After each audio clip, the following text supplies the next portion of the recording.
আমি এই জন্যই ঘুরে বেড়াচ্ছি পুরো পশ্চিমবঙ্গ। এইবারে তৃণমূলের বিসর্জন অনিবার্য, তৃণমূলের বিসর্জন হবেই হবে এবারে। সেই জন্যই ঘুরে বেড়াচ্ছি, লোককে বোঝাচ্ছি। তার কারণ হচ্ছে এটাই যে আমাদের সবাইকে এক ছাতার নিচে আসতে হবে।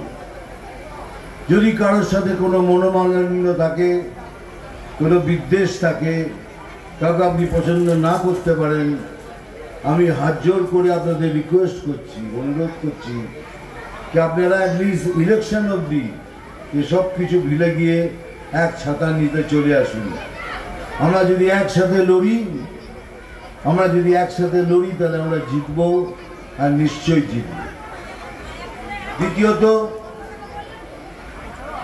মার খেয়ে বাড়ি আসবেন না,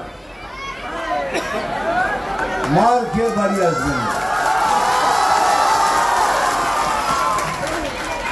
ওরা যেভাবে আপনার সাথে ব্যবহার করবে ঠিক সেইভাবে আমরাও তাদের সাথে সেই ব্যবহার করব।